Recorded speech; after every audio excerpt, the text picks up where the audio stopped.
Good evening. Welcome to our 96th in the lecture series, Social Science Baha lecture series. We have Megan Adamson Sijapati, who's going to speak on situating Muslim Nepal and Islamic South Asia, a topic that is not much discussed in Nepal, because at least in Kathmandu, where Muslims are still seen as a novelty, despite the presence of two mosques in the middle of Kathmandu. Not much is known about Muslims in Nepal, and we're very fortunate that I think the only scientists working on Muslims in Nepal, I think. There have been others, starting with Mark Gabriel and Harvey Constein and Monica Tasita. But I think at the moment only Megan is the person studying aspects of Muslims. To lend this some formality, let me introduce Megan. Megan Adamson Sijapati is a scholar of contemporary religion and associate professor and chair of the Department of Religious Studies at Gettysburg College, Pennsylvania. She has been conducting research on contemporary Islam in Nepal and South Asia since 2005 and is interested more broadly in issues of modernity, religion and belonging, religious revivalism, religion and the body, and the intersections of religious violence and non-violence. She received a PhD in religious studies from the University of California, Santa Barbara, and is the author of Islamic Revival in Nepal, Religion and Illumination, and also co-editor and contributing author of Religion and Modernity in the Himalaya, and author of a number of articles in academic journals. She has traveled, conducted research, and given talks in Europe, South Asia, and the Middle East. Currently, she serves on the executive board of the South Asian Muslim Studies Association, and in the past has served as on the executive committee of the Association for Nepal and Himalayan Studies. With that, I invite Megan to begin the presentation. Thank you. Thank you all for coming today. Before beginning, I'd like to thank the Association for Nepal and Himalayan Studies and the Social Science Baha for inviting me to give this lecture, and to Deepak Thapa and Rita Puchel for facilitating the logistics. Thank you to my family here in Nepal also, without whose support my research here would not have been possible from the outset, and even today. I would also like to acknowledge my debt to the many friends, colleagues, scholars, and writers whose work I have learned from and who have made my research possible as well. I also recognize that there is much knowledge in this room among Nepalis and non-Nepalis based on research expertise and lived experience.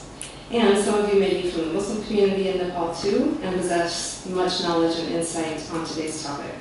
I therefore most humbly offer my thoughts this evening in the current lecture, and will speak from my position as a scholar of religion in the contemporary world who has had the pleasure of conducting some research on this subject, but by no means considers that exhaustive or sufficient. So I begin with an overview of Islamic political history, and I'll explain why I'm doing that. But first, South Asia, as many of you know, is home to 1/3 of the world's Muslim population and has been home to Muslims since the 8th century. Here in Nepal, Muslims make up 4.4% of the population, if not more. This is kind of an outdated map, but it's just nice to have some visuals here with us. And of course, Muslims have been here in this country since the 16th century. Yet this remains a highly understudied subject. However, since Nepal's secular turn and the unfolding of religious identity politics, there has been increasing interest among scholars and researchers in Nepal's Muslims. The concern of my talk today, however, is not to present new research on Muslims, but to consider how Muslims in Nepal and Islam in Nepal are being studied and how they can and should be. I will make a case for future research on the topic to be situated in South Asian Islam, which it has not to date, and that more importantly it attend to matters of religion, that is, understanding Islam, the religion of Muslims, not just Muslims in a social sense. To develop this argument, though, I will first take us through some basics, a review of Islamic religio-political history and its development in South Asia, with which some of you may already be very familiar, so if so, please forgive this. Islam is relatively young among the world's religious traditions. Predated by millennia by Hindu, Jain, and Buddhist traditions, Islam shares features of these religions, but is quite distinct from these dharmic traditions too, in that it is radically monotheistic, a monotheistic faith, whose founding prophet, who received the revelations from God, is understood in a long line of Abrahamic prophets, including Adam, Moses, and Jesus. Its sense of time, Islam's sense of time, is linear. It maintains that humans will be resurrected at the end of time and have all deeds weighed at the day of judgment. The notion of community, ideally, is that humans are brought together through faith and submission to God, and not by tribe or caste. Its monotheism, the belief in one God, is radically simple and yet complex. There is no God but God, the first half of the Shahada, or the profession of faith, tells us. For pre-Islamic Arabians, this meant they would forego their false pagan gods to worship one creator and one sustainer, as they did. But it also means that nothing should be worshipped but God, no political ideology, no material wealth, etc. In Islam, therefore, the unambiguous source of religious authority, ideally, is God. And Muslims, in submission to God, look to the Quran, his revelation, and the traditions of the Prophet Muhammad, born in 570 in the Arabian Peninsula, for indications as how to most perfectly submit to the will of God in this life, on this earth, this dunya. During his lifetime, in 570 to 632, the Prophet Muhammad provided the leadership the community needed in order to live according to the will of God, as believed revealed in the Quran. During the Prophet's lifetime, there was little ambiguity, as there ever is, when the leader, him or herself, is alive to lead, about how to be a Muslim. Follow the injunctions of the Quran and replicate the actions and dispositions of the Prophet, as he was an ordinary leader, but rather the conduit of God's instructions to humankind, as Muslims saw it.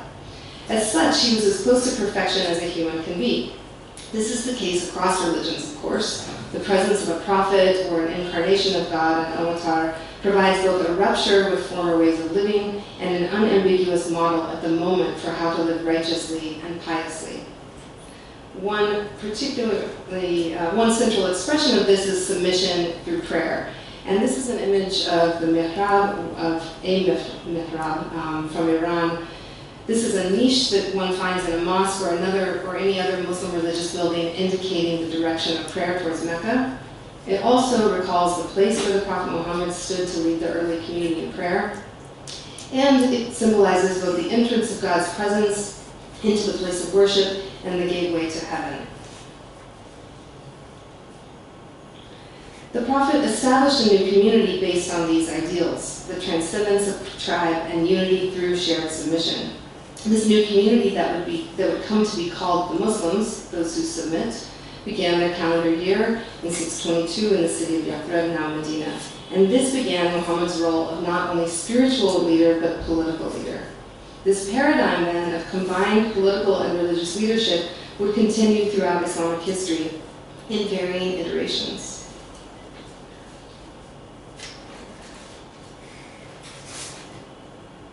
From the time of the Prophet's death, however, there was a schism in interpretations of who would lead the Muslim community. The Sunni model of the caliph designated authority in a non-hereditary lineage of representatives known as caliphs, who were to uphold the political authority of the Prophet and uphold his traditions and the injunctions of the Quran. The interpretation of authority as hereditary, formulated by a community later called the Shia, those from the House of Ali, thought the authority of the Prophet could only be represented through members of his hereditary lineage.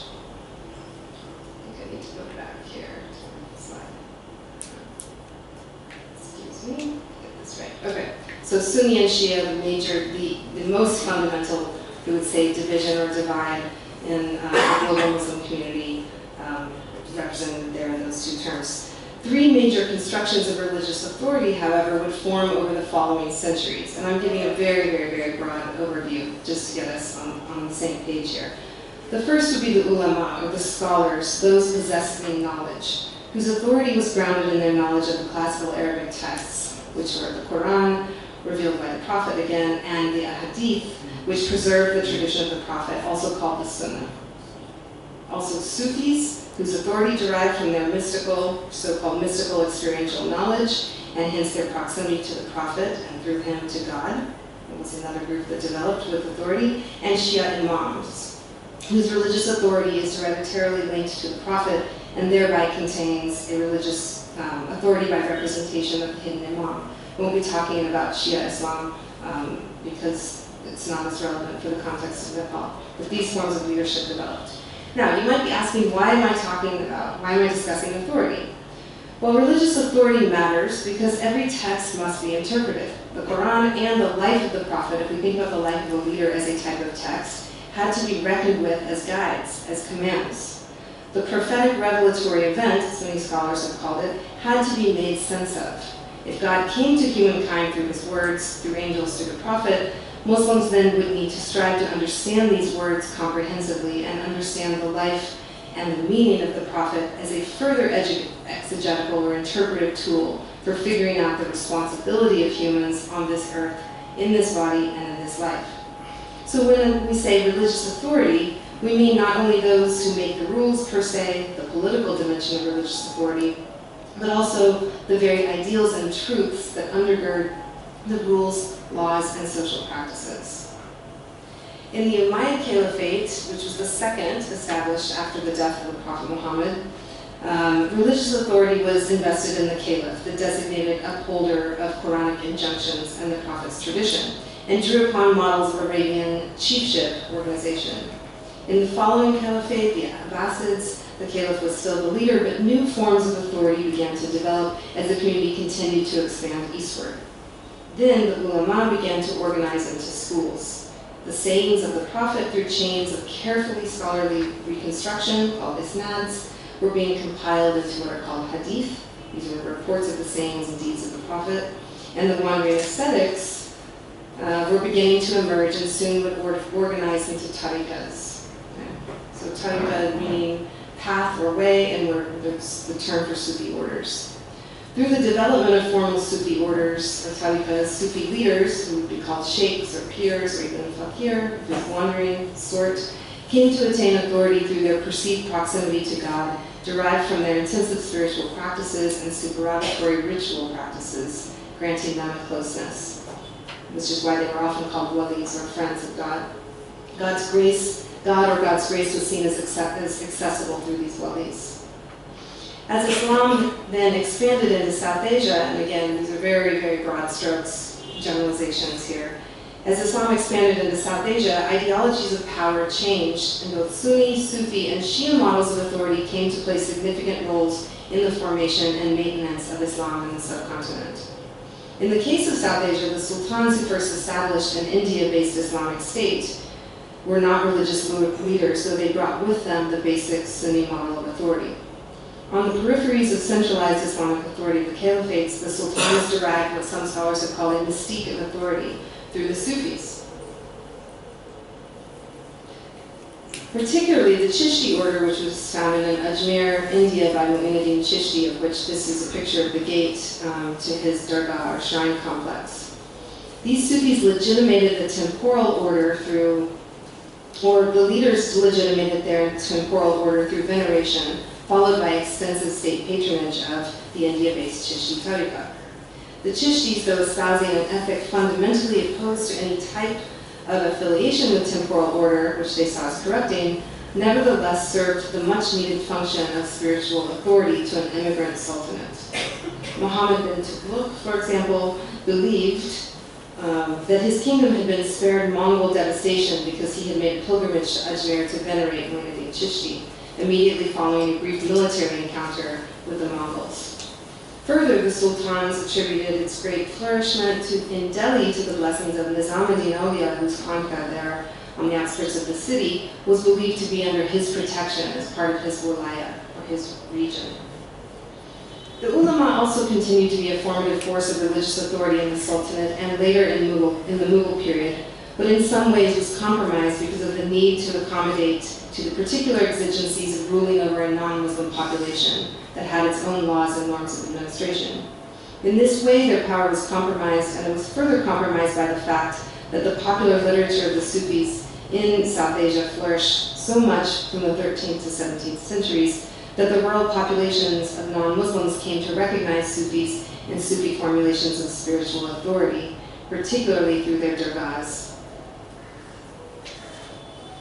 The Mughal period of Islamic history in India presents great variations upon the formative models of Islamic religious authority that I laid out at the very beginning, with a continuation of the tensions and contestations of the correct forms of authority represented by the ulama on the one hand, and Sufism, or even more mysticism, more generally on the other hand. With the dissolution of Indian Mughal Muslim power in the mid-18th century, or with the slow dissolution of Muslim Mughal power and the alarming increase in the political and economic power and influence of the British, the ulama and Sufi formulations of religious authority both responded creatively, and by the mid-19th century, responded to the challenge of the loss of political power and patronage as well. The ulama had lost their source of authority and identity under British rule through legal reform and the strict reduction of their judicial roles and through the madrasa reforms, and they responded in various ways. A major expression of this was the Deobandi movement, founded in 1867. And this is a picture of its madrasa, or center of learning, in the top left here.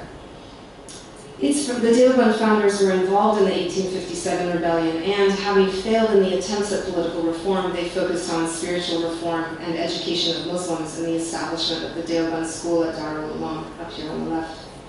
They sought to counter the degeneration of Muslim community in India by establishing the Deoband school, which was aimed at training a new generation of ulama.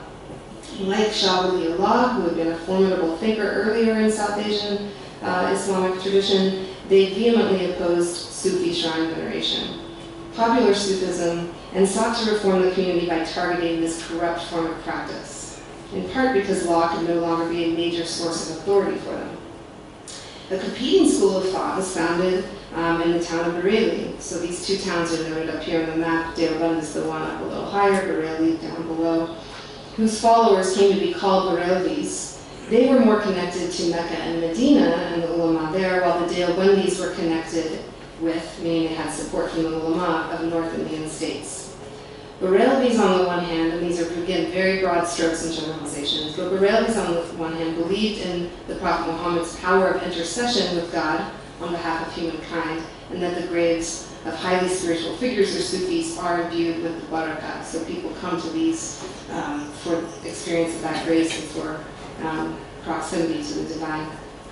Two of the arguably most influential ulama of the Deoband pursued reforms that would have profound impact on the shape of Islam in South Asia and the post-Muhammad period.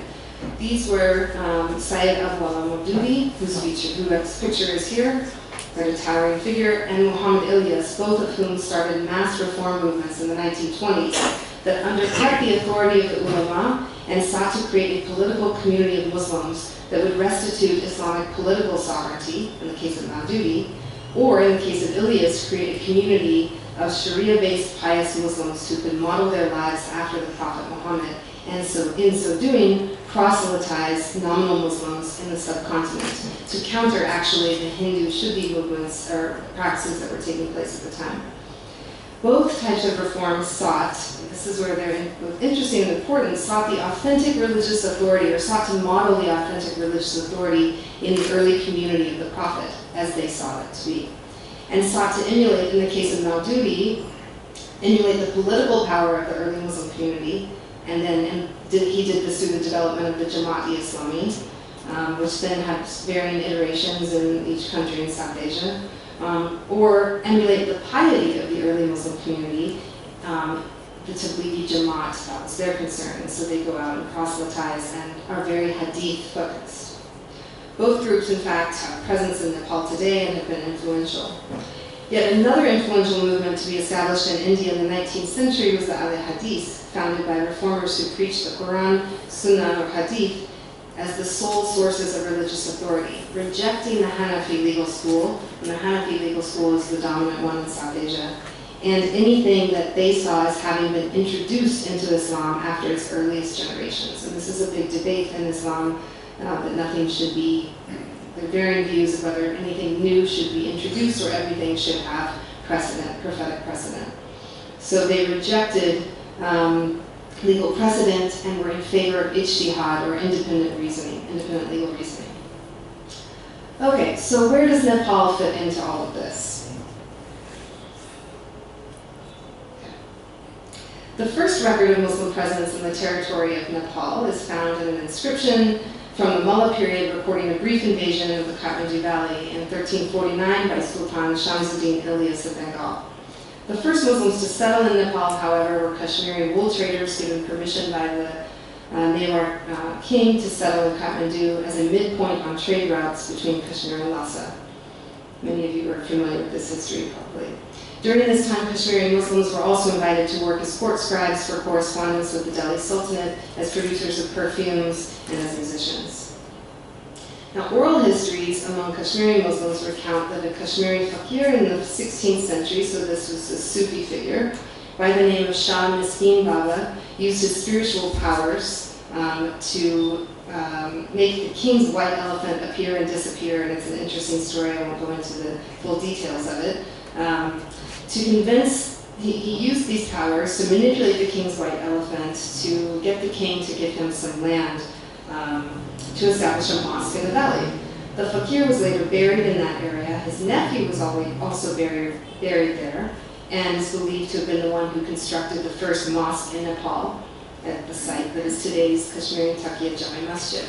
So this is, of course, as you all know, this is the elephant that's at Rani Pokri. This is the inside on the right.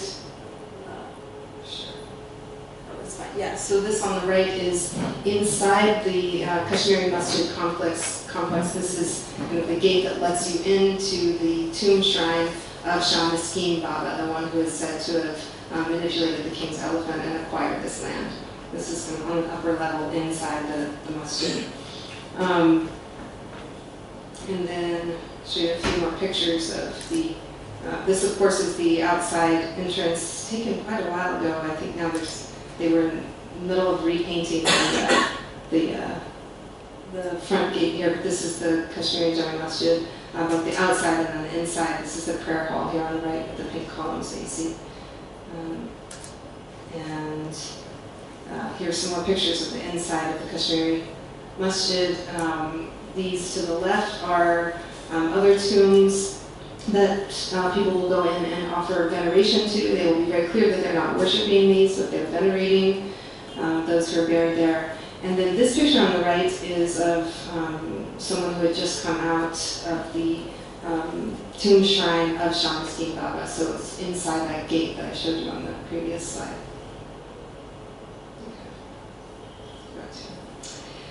Outside of the valley, in the northern hill regions, again just reviewing the kind of overarching demographics in Nepal, Muslims arrived from North India in the 17th and 18th century by royal invitation for training in the manufacturing and usage of military armaments, agricultural tools, and glass bangles.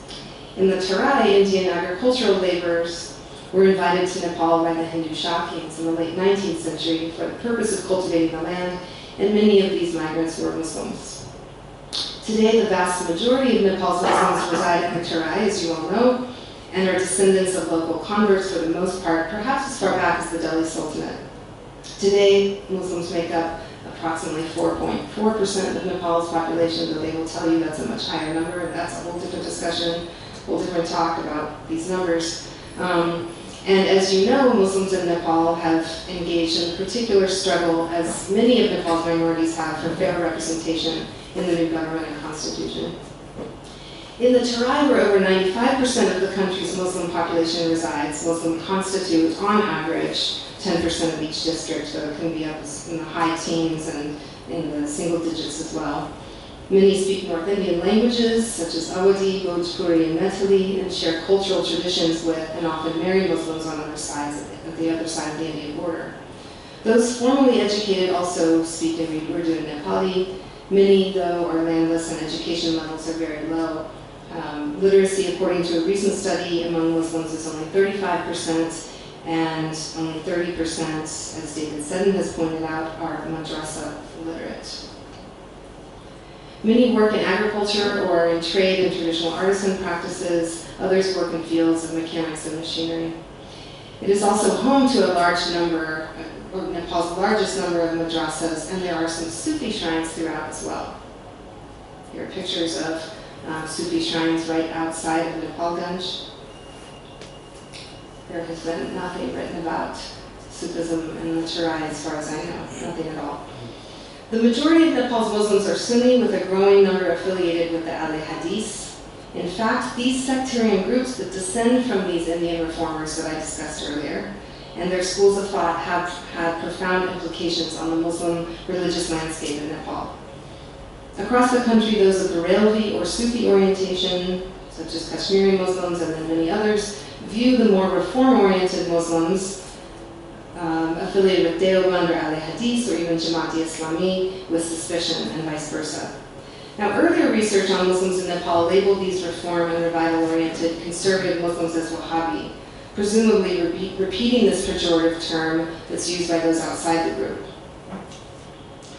But there are no Wahhabis in Nepal. It's a term that's used erroneously. Among them, Deobandi and Jamaat-e-Islami oriented Muslims, many of whom are from the Terai, have emerged in recent years as self-appointed spokespersons for the country's Muslims and for a renewal and reform of Islam. They have studied at madrasas such as Jamiatul Falah in Azamgarh and Nadwatul Ulama in Lucknow, and universities in Pakistan and Saudi Arabia, among others. Now, madrasas align with these reform affiliations and thereby limit and shape who will attend what schools. In fact, we have someone in the room with us today who could tell us much more about these, how the distribution of madaris or madrasas are in line with these various schools of thought. So in order to have any understanding of madrasas in Nepal, we would need an understanding of their affiliation with these schools of thought and attention to how these schools are changing rapidly, even in the contemporary, even today. So it should be no surprise that, like South Asia's Muslim population and Nepal's population at large, Nepal's Muslims are a heterogeneous demographic in terms of ethnicity, geographic region, class, language, sectarian orientation, and affiliation. Yet, very, very little is documented about these various ways of being Muslim in Nepal. So, in terms of the studies of Muslims in Nepal, of the few that do exist, that were conducted up to around 2011, many took up the topic of identity. Mark Gaborio, the first scholar to publish on the topic, first wrote about Muslim identities and Hindu-Muslim relations when he encountered Muslims during fieldwork in Nepal's western hills in the 1970s. He found that Hindu villagers perceived the Muslims as entirely other, ultopaya, or backwards, and that a certain marginality was assigned to Muslims in Nepal's earliest code, the Mulki Ain of 1854.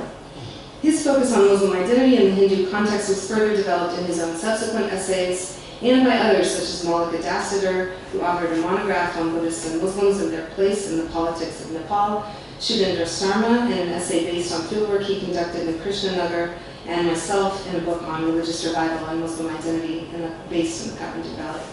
Another topic that had received some attention was Muslim-Hindu conflict and cooperation, both the relative absence of conflict compared to India, and the nature of the few occurrences of conflict. And they had been taken up in some of the same essays I just cited.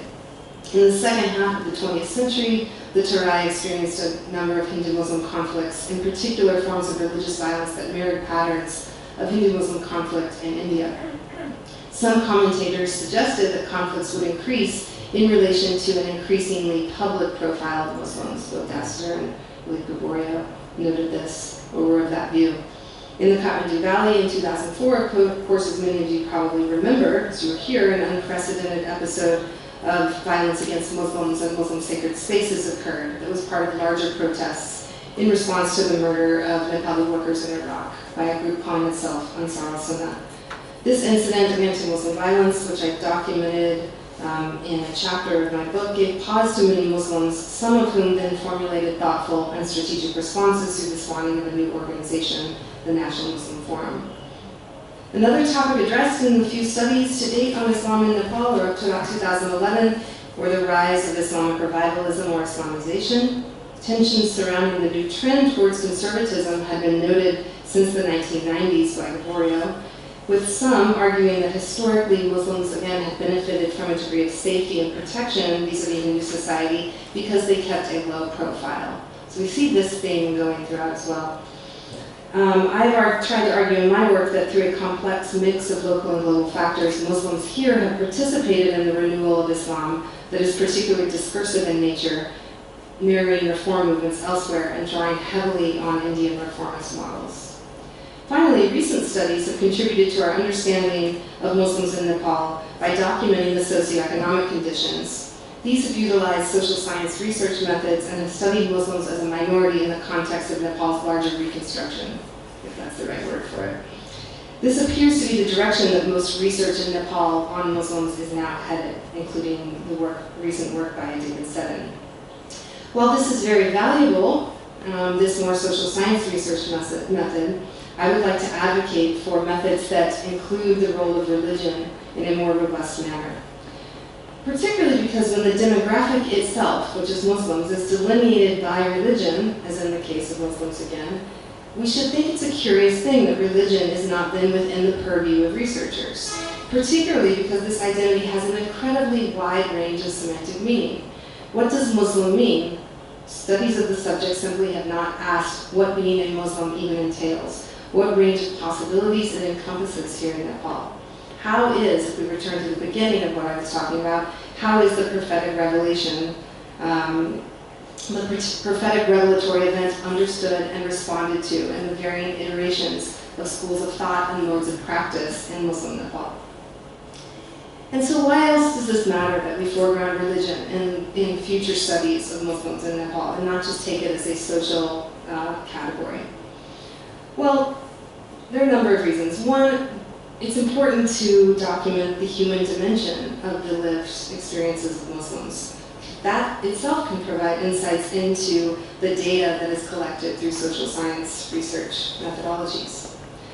Second, religious thought, theology, and practice can have enormous impact on the workings of society and economics. Think of Weber and the Spirit of Capitalism thesis, which argued that Protestant religion spawned capitalism, making its very conditions possible. They can shape practices that result, for example, in gender discrimination or modes of empowerment that we might not expect. But if we miss the religious sources of this, we may ascribe something else to it that may not really be at the core. Further, in only taking a more social science or data-based approach, looking at Muslims as a social category only, we fail to document the artistic and cultural features of a community that has already gone undocumented in the study of religion and culture in Nepali history for so long. And this means we do a disservice to future generations through the illusion of the culture. More important, cultural integrity, formidability can be crucial in legal matters. For example, at stake in a recent US court case in Hawaii over the local definition of what religion is was the preservation of the sacred mountain, whether indigenous Hawaiians could maintain this mountain as a sacred site, or whether the military would take it over for more satellites to be placed on it. In India, as another example, the Babri Masjid violence of the early 90s, key to understanding that Hindutva manipulation of image and presentation of Islam was knowledge that a mosque is not the same in form, function, and meaning as a Hindu temple. The presence of that neglected mosque in the newly discovered home of Ram did not have to represent the trope of Muslim incursion, but it was made to. If there comes to be a question, for example, in the future of who is a Muslim and who is not in Nepal, if certain rights are guaranteed to those who are and those who aren't, then an understanding of the complex and deeply contested nature of some practices of Sufism, for example, will come to matter. Another example, the Ahmadiyya, a group that most Muslims do not consider Muslim, but they consider themselves Muslim. Mainline Sunnis do not consider them so because they have a prophet after Muhammad. And I've been in the presence of Nepali Muslims who will avoid them at all costs as they proselytize to them. What might these definitions of being a Muslim or a non-Muslim mean for legal rights or representation in the government? And if there's not attention to why these groups are different and to how they understand each other, then these differences will be missed, and at stake is a lot. At stake is how the Prophet himself is to be venerated, for example, in the case of the Ahmadiyya. And then from that, what is blasphemy and what is not? Think of cases in Pakistan recently in which this is a matter of life and death. So to recover the study of Islamic cultures, and Islam as a culture is not just, is critical to the study of Nepal as it moves forward. We need people, though, with linguistic expertise and training in religious studies or training in the study of Islam and Muslim cultures to move forward with this nascent and exciting subfield. Now, there are a few examples. There are a few examples that I've come across recently that I found very encouraging and very exciting that take into account the more cultural dimensions. Of course, the internet is a beautiful thing. I found a dissertation that was written in the early 90s by a student at the University of Brunei, who's now Dr. Alfiani Fadzakir, on the Muslims of Kathmandu. It reads differently than material that I've encountered that describes Muslims in Nepal. Of course, this is focused on Kathmandu, but she takes into account, she has an entire chapter on the Tablighi Jamaat, a movement here in the, well, throughout South Asia, the proselytizing movement that I told you about before. But while she lays out some of the social dimensions of Muslims in this community in the valley, she also attends to the religious dimensions and the cultural dimensions of this community and looks at the ways that different religious practices are shaping the communities themselves. And it's remarkably different in tone and tells us, I think, a lot more about Muslims than some of the other materials that were written around that same time. Another is the work of Atiya Ahmed, who's looked at processes of conversion to Islam among Nepali women employed in the Gulf and in domestic work. So listening to the stories to try to understand why do people convert, why are people converting and changing their religion, what are the cultural conditions, what are their stories and their narratives. So not just looking at the numbers, but trying to understand the much deeper processes at work. And then an article by Sujesh and Sushmita Shrestha on material culture. We don't have anything about material culture on Islam in Nepal. They wrote an article on mosque architecture and the new vocabulary of mosque architecture in Nepal. Very interesting. And again, we have absolutely nothing on this to date. So really filling out the study and looking at Islam as a lived culture and not just as kind of something that's forgotten about that these people called Muslims practice. So, further, in order to understand the religious dimensions of Muslim life in Nepal, I also believe, and I would also argue, that the study must be situated in the larger context of South Asian Islam. Indian Muslim thought, politics, and piety, starting at least with the 19th century, reform movements that continue today, have had enormous influence in Nepal's Muslim scene. But we just don't know enough about these ties yet. And if there are Muslim scholars who know about them, they're not publishing yet, at least in, or speaking to one another about this and contributing to the study. Not to be cognizant, or as researchers of religion and Islam and culture in Nepal, not to be cognizant of the larger South Asian context, and even the larger global context, is to be studying partially blind and producing knowledge that is partially incomplete. It is now an exciting time for research in and on Nepal to move forward with a view beyond the local. So, and some of my last comments, how do we situate Muslim Nepal in South Asian Islam? We can consider these areas, which are areas of study within the broader field of South Asian Islam.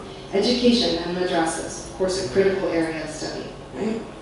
Shared religious culture and spaces. There's a lot of work being done on very dynamic and not yet much documented shared use of religious and cultural spaces among Muslims and Hindus in other parts of South Asia. Muslim publics, There's some exciting research being done on this. We could plug into this. Politics and belonging, material cultures, sacred space, ritual practices, and the conceptions of centers and margins. Also notions of community, nationalism, and leadership. And more specific questions, research on the connections between Terai Muslims and Indian Muslims. So, for example, we know that, or at least we understand that Begum Mahal's tomb is, or grave is right outside the Nepali Jami Masjid. It's said that when she came right after 1857, that structure was actually a Shia imamara, but some people will say that it's not. Then it became a Sunni masjid. I suspect that there are absolutely fascinating and complex ties between North India and Muslim Nepal, and they just haven't been unearthed or studied yet. And so histories of these communities and their connections. Archival work would need to be done to trace these connections across South Asia, to look at the foundations and the leaders. So, in conclusion, I'll return to the main arguments I've tried to make. There remains much research to be done on the subject of Islam and Muslims in Nepal. There is no doubt that Nepal is a rich and yet understudied context in which to examine the issues mentioned above. Thanks to the assiduous research of social scientists, we do know more about the conditions of Nepal's Muslim population, and these are conditions which must be improved. This research is critical to securing commitments and energizing the work necessary to elevate the socioeconomic and educational situation of Nepal's Muslims. But there is a difference between research on Muslims and research on Islam. And I am advocating for more attention, in addition to the social science research, to research on Islam as a tradition, a cultural and religious tradition, because it already encompasses Muslims in a social sense, and it has yet to be taken seriously here. It is critical that religion be foregrounded in these future studies, as again, it is the dimension that is selected to draw the parameters of the very community in the first place. In Nepal in particular, research into the growing networks of labor economies between Nepal and Muslim-majority regions could also contribute to the emerging area of inquiry on the Gulf region and Asia, and to an understanding of how these networks shape Muslim life in minority populations here. Nepali Muslim literary fields such as Islamic poetry, theology, philosophy, legal theory, and artistic fields are also areas that remain entirely undocumented and unexplored. It is up to scholars and researchers now to take this forward. I believe I have said enough, and now I welcome your questions. Thank you.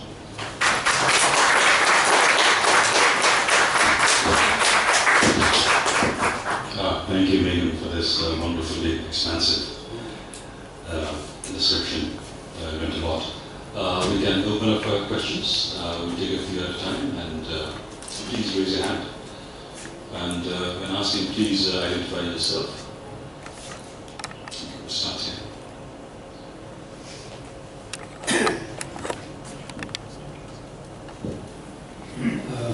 Thank you very much for the comprehensive presentation.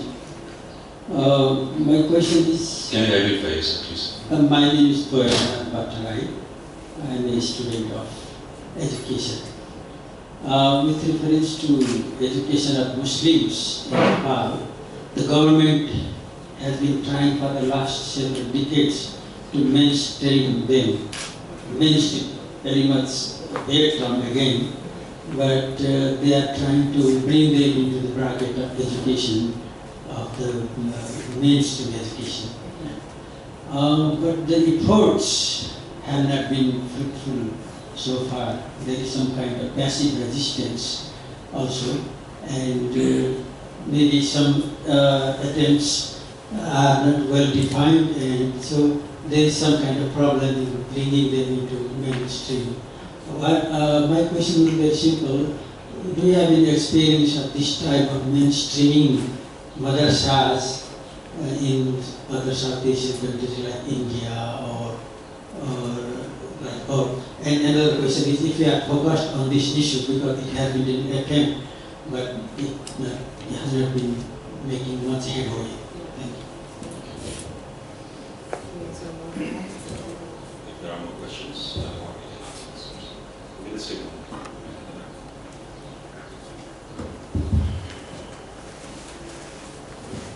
Hello, my name is Dana Dennis. Excuse me.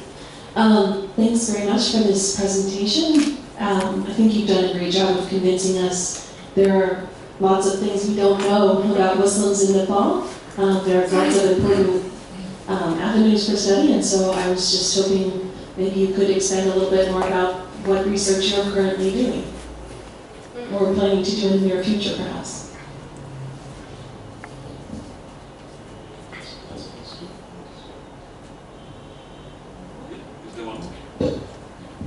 Hi, my name is Peter Gill. I'm a journalist. And I've done a little bit of writing about Muslims. And I was just wondering, you mentioned that paper that talks about people who've worked in the Middle East converting. And I was just wondering how, you just, from your own experience, how common that is, and if you've written anything about that.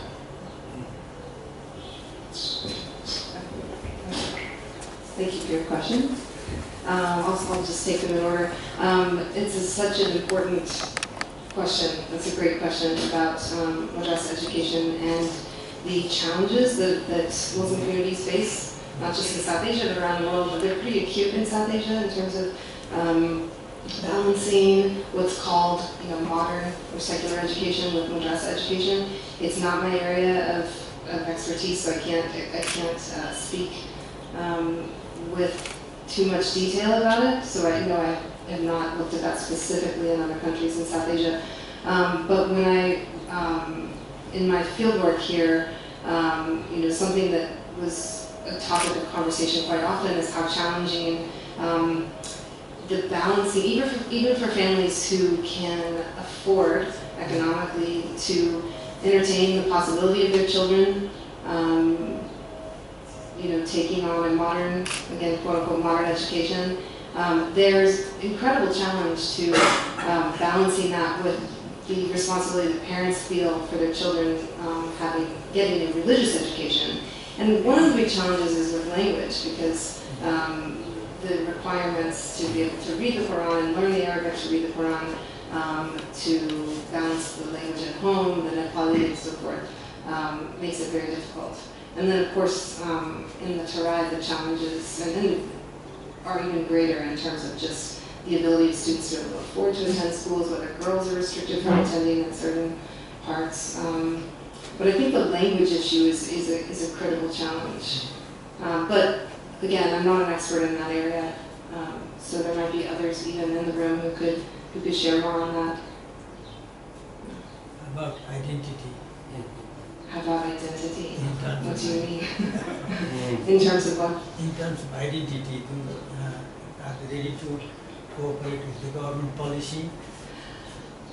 I think the term cooperate has a little bit of a bristliness to it, as if there's I think there's often a presumption that Muslims don't want to, cooperate is the word, that they don't want to be part of the larger whole that is Nepal.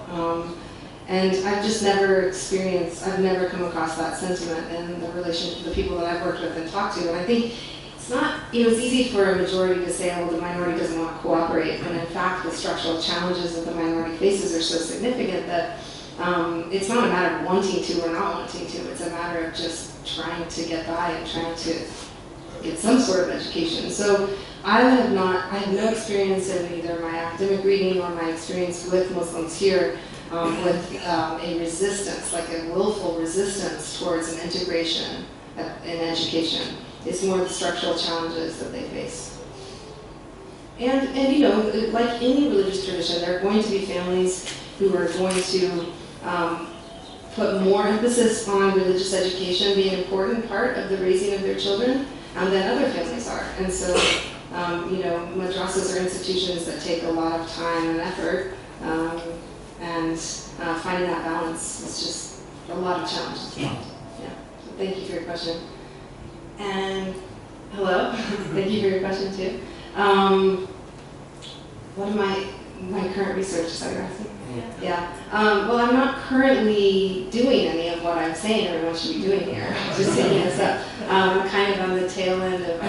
I did write an article recently on issues of belonging more generally. I'm very interested in that. I'm kind of in between projects right now. I'm interested in looking at some issues among Muslims actually in the United States, because you think things are crazy here, they're really crazy in the United States too, and there are all kinds of issues that Muslims are facing there as well. But I do have dream projects. Like I have the dream project of tracing some of the Sufi networks in Nepal that requires some preparation that I may or may not be able to undertake. But like I said, there's so much we don't know, but something we really don't know anything about, or that's not documented, at least in the kind of Western literature or study on Muslims, is these Sufi networks. And like I was saying, in South Asia, I mean, Sufism as a form of authority has just been tremendous, as many of you know, over the centuries. And I mean, no one's written about it here. We don't know what's where, and so there's so much local knowledge to be tapped as well. So it's not that no one knows. I mean, that's a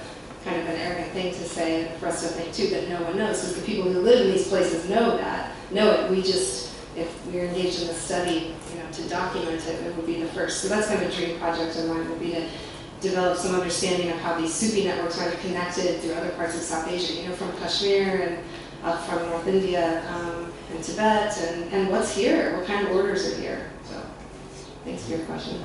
And then Peter? Yeah. So you're asking about conversion.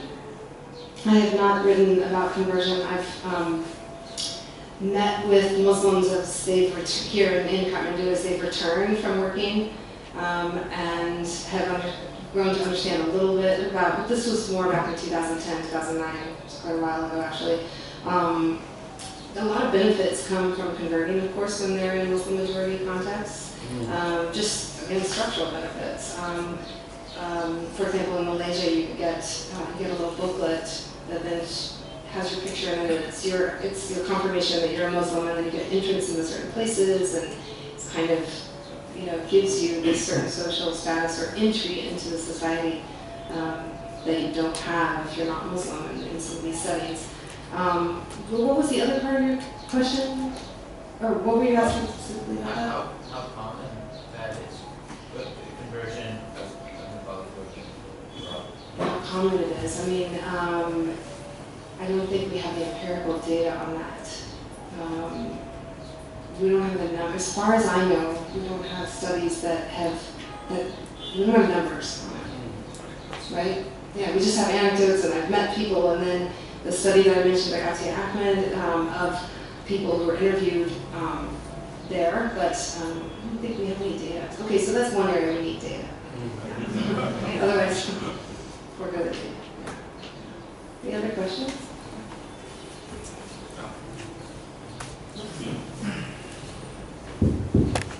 My name is Tashi, and I'm a student. Thank you for the presentation. I guess I just have a question, because this is something that hasn't been explored enough. What are the challenges, and could you please maybe explain a little bit more on your data collection, or not to question the data, but can you trust if you rely on archival data and oral history alone? What was the last part of what you said? Sorry? I mean, can you rely on? Oh, okay. Just curious. Thank you. I'm sorry. Can you repeat the first part of your question? I just couldn't hear you very well. Sorry. No, I was going to ask you the challenges that you had to face getting information because you have data, it's had to find the work. So, and also, I guess that's okay. I get it now. Yeah. Okay. Lots of challenges. So anytime, I guess a number of you have done field work or are doing field work, or there's so many challenges. One is establishing a relationship with the people from whom you would like to learn. And in the case of my work in Nepal, my field work started in 2005. I did from 2005 to 2006 was working with Muslims here, and then 2008 for some time, 2010 for some time, and then come back and meet with people, but nothing sustains Trust in the community, building trust with the community that you're going to work with takes a long time. If you are, in my case in particular, being American is sometimes helpful, but often not, especially when you're talking to Muslims, because we don't have a great track record or global image, frankly, of being very tolerant and understanding. So there's that barrier.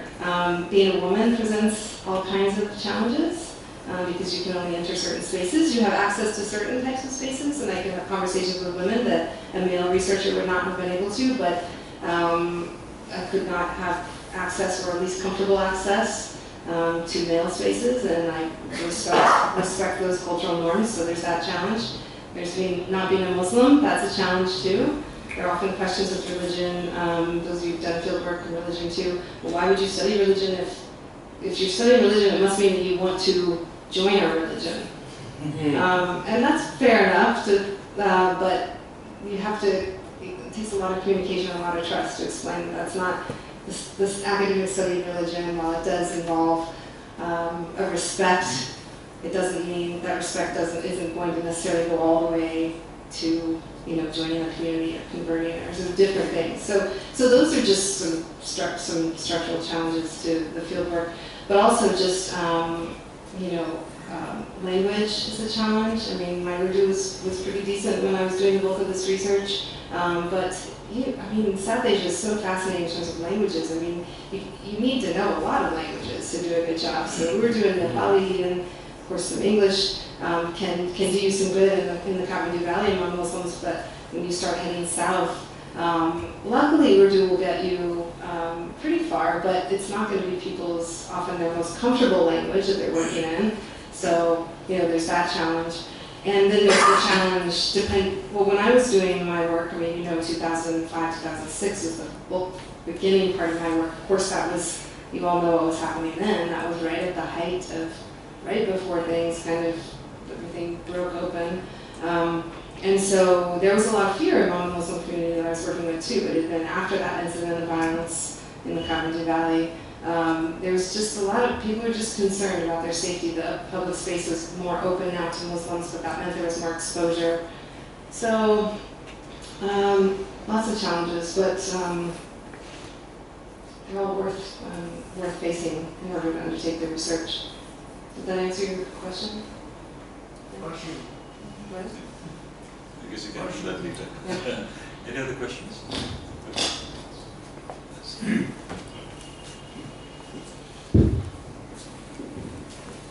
Hi, I'm Mohammed Ayub.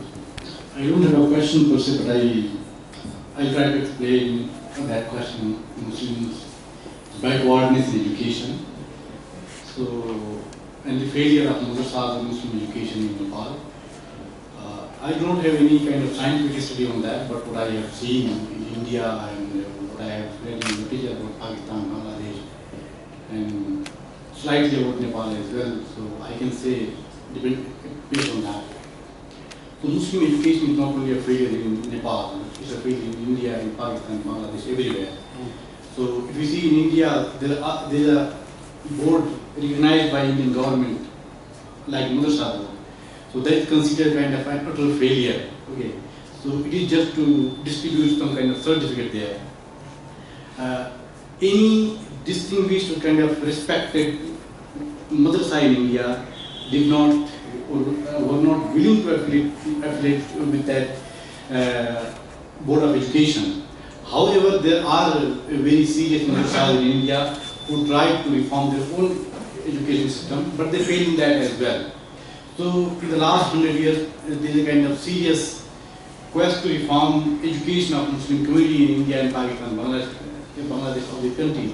But now they have kind of settled that, okay, we cannot reform it. Okay. In India. When it comes about Nepal, there are many kind of overlapping contentions about education of Thai, Hindi, Nepali, blah blah things. Okay. Muslims of Nepal did not inherit any kind of institutional legacy as kind of Muslims in India did. So because of that failures as well, they just had some kind of their own madrasas and the feeling that, okay, gaining Islamic education is compulsion. So even as Megan mentioned that, even if they could afford modern education, they did not send their children to schools. Like even today, Muslims, most of the Muslims, they are not sending their girl children to schools because they have to compromise on Parda theme. Okay, so these are the things that whenever government interacts with these madrasa or kind of Muslim stakeholders, government has a very kind of ready-made answer to say that, okay, you are dividing different school of thoughts and kind of sects. You have your different curriculums. Okay, we are not getting any single curriculum to follow and recognize you. First you kind of sort it out and then we will recognize it. And it's for sure that those sects and school of thought are not going to be on the same page anytime soon. So these are the kind of underlying reasons that Muslim education has failed. But things are changing now.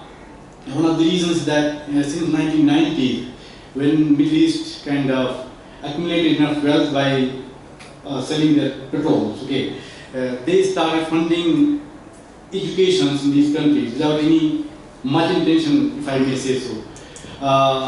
But as geopolitics has changed, now they cannot spend money. So even the boys' madrasas are kind of dwindling in numbers as well and influence as well.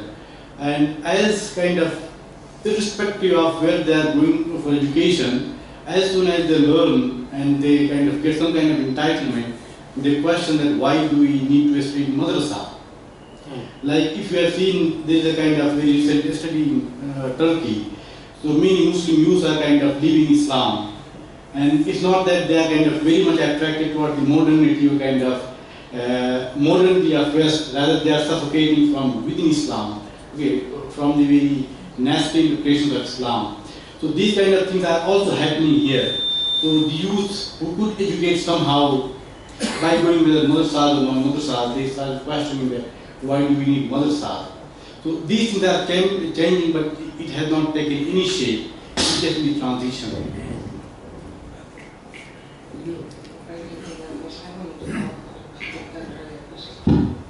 Tashi, are you still here?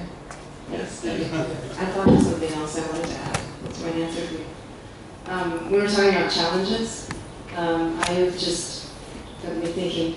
I kind of gave you the fieldwork type challenges, but you know, the institutional records, the kind of histories and the connection and written histories both of institutions and of the population, you know, even internally, have not been studied, documented. We don't know about, for example, these madrasas in Nepal. We don't yet know, and I was talking about this the other day. We don't know the histories of these and how they connect. There's several hundred years of connection between these communities and institutions across the border.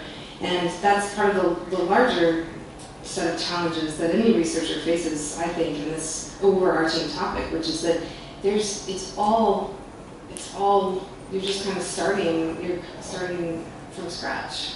So that's one reason that I think, you know, language work, archival work could be very fruitful in this area, is to unearth some of the histories and some of the connections. Muslims didn't just appear. I mean, we have this very basic history of how Muslims arrived here and what their histories are, but it tells us very, very little. So I think there's a lot, and the madrasas are receptacles for these histories too, and they haven't been mined yet for a number of reasons.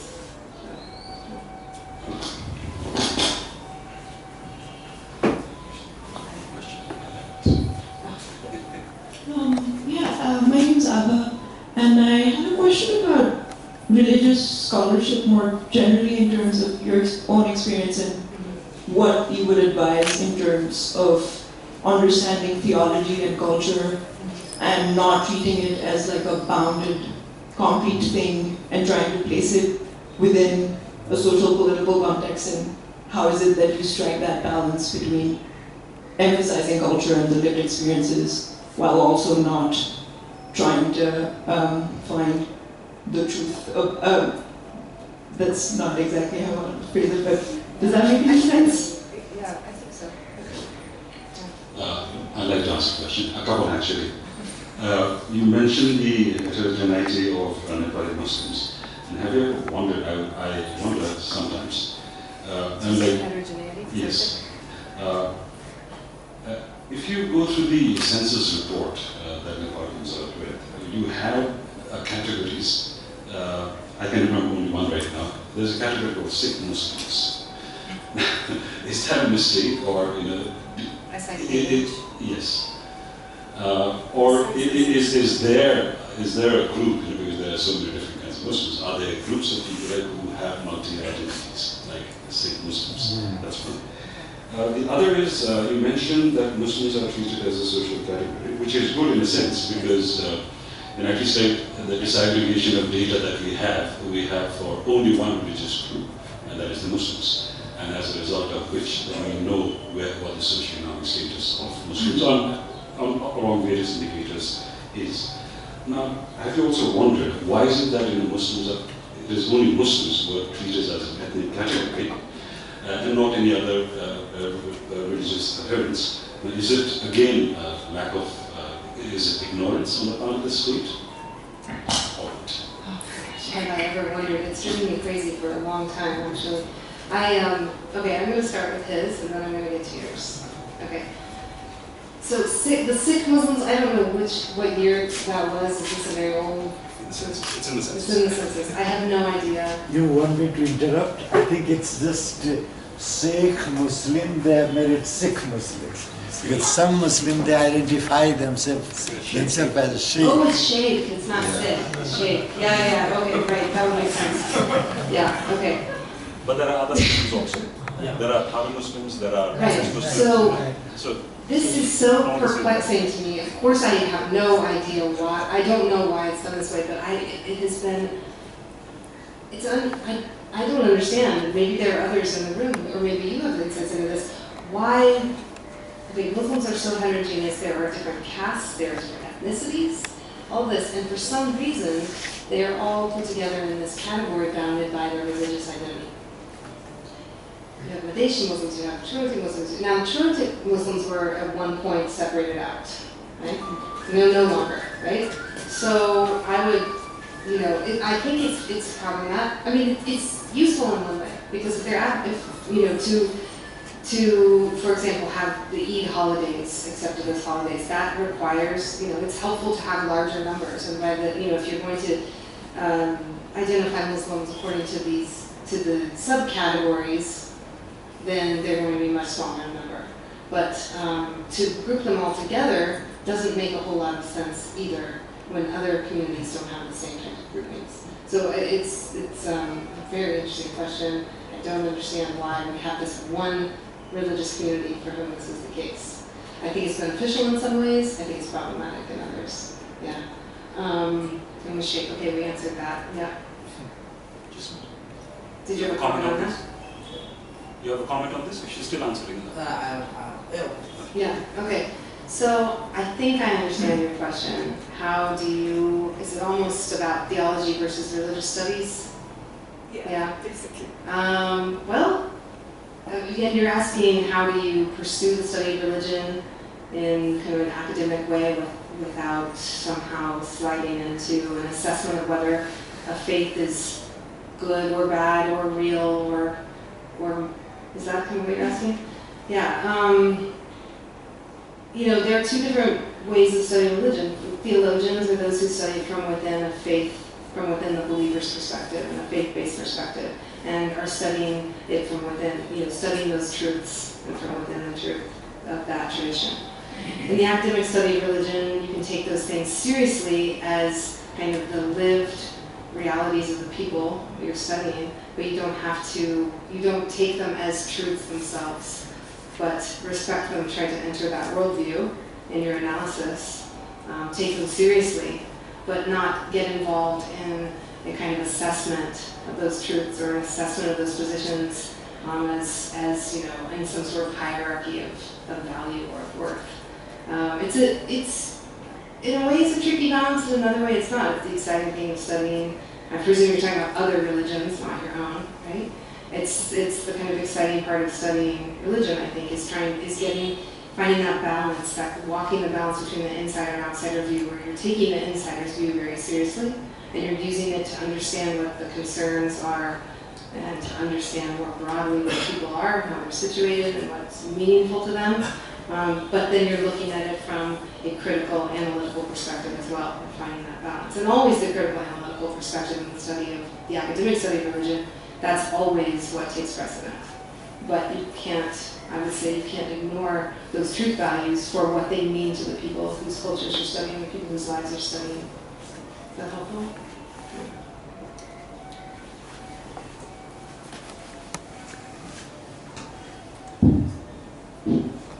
Thank you for nice presentation. Myself, Adamson Sijapati, and then my question is I see there is literature that Hindu orthodoxy, particularly, is guided by Hindu, and then most of the Muslim consume beef, right? And then according to Hindus orthodoxy, and they are discriminated. And did you also find what are the forms and patterns of the discriminations that has been done from the Hindus to Muslim? Did you get my point?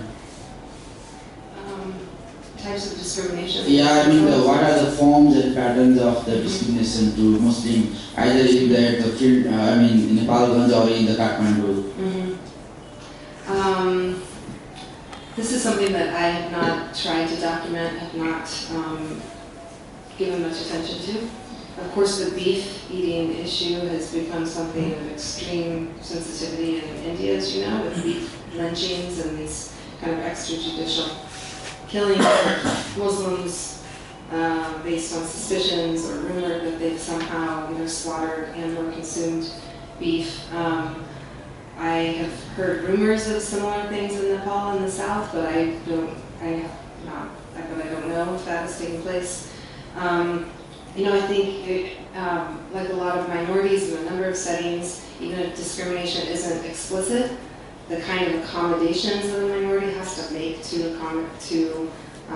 live within the majority culture are significant, and they're often they're not obvious to the rest of us, right? So this would be something that could be very interesting to study as well, to better understand the experience of living in the majority. We'll make this the last one. Thank you. Thank you, Megan, for excellent presentation by Chandra Upadhyay, a lecturer at College at Tribhuvan University, and I'm pursuing my PhD research on social cultural inclusion of Muslims, and my field is Sunsari district. I found a lot of scholars, Muslim elites, talking that Muslims' number is much more than it is in the census report. But I still don't find any ground how to justify that. If Megan has some experience that the Muslim elites or the scholars or the informants told you that they are more in number on some regions, if they have given some logic, I would love to share with that.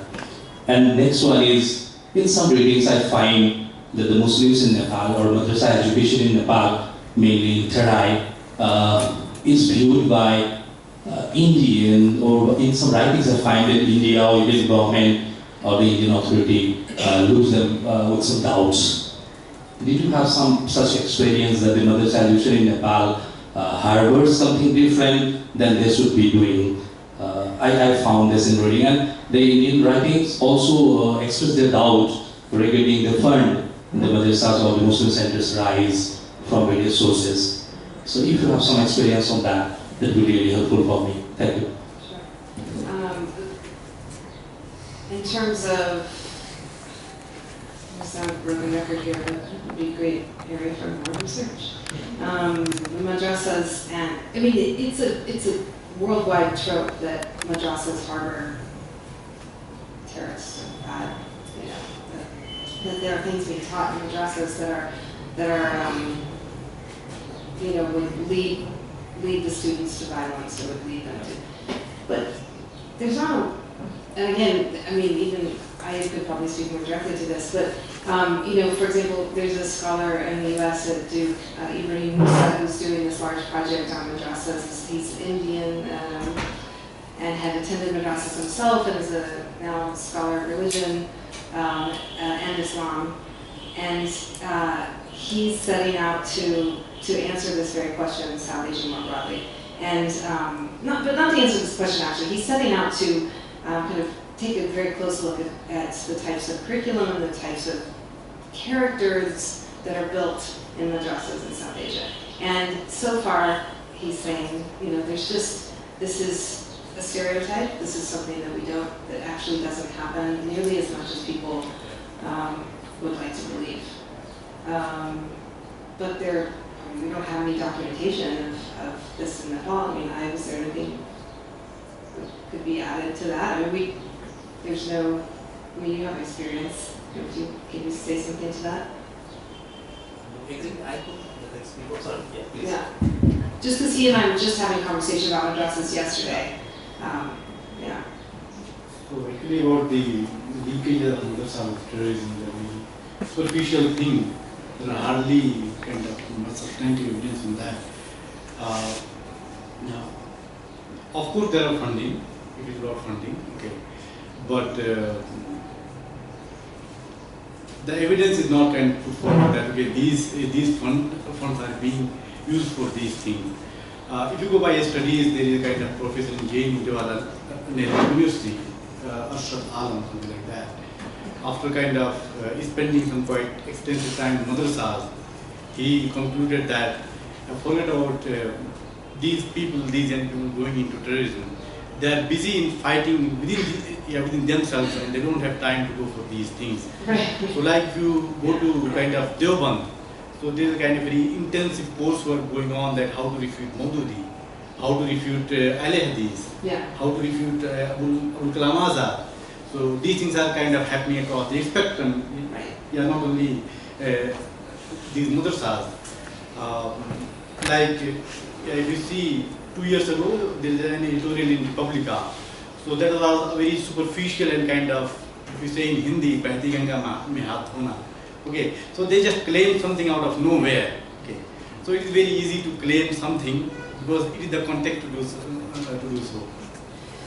Yeah, and so these schools that I was, taking us through, I mean, they're engaged in these ferocious debates about these, like I was saying, things about very particular, specific things about how you practice the salat and how you, and matters about the prophet and precedent and so forth. And there's more evidence to suggest that's what's taking up people's time than some sort of grooming of terrorists and so forth. And funding, I mean, no doubt madrasas are funded by external sources, and but how do you even what methods do you need to use to even make a linkage between what the outcomes of particular individuals who graduate from madrasas might do down the road and the funding? But it's very important. It's a very important question, and certainly area for focus. Regarding the demographic data. Oh yeah, and you just wanted to know if I had heard the same thing? Yes, I've always been told that the number is closer to 10%, and that it's based on the failure of the census methodology that's used. But that's something we find throughout South Asia.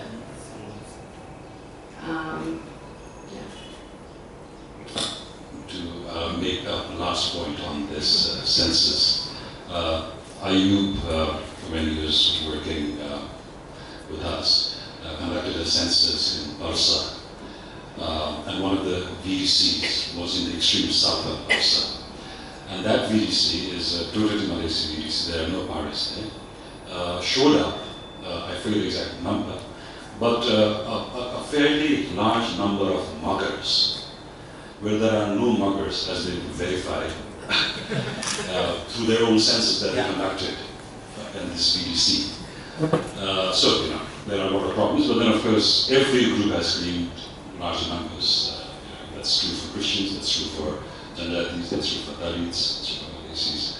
I guess until we have, censuses like the one that we conducted to refute some of these official data. And more of those. I think this is good, that will go on. But thank you, Megan, and thank you everyone for being here. It's not only that you're meeting, but also you have to consume the areas of research that you here. And it's a small minute to remember us. Thank you.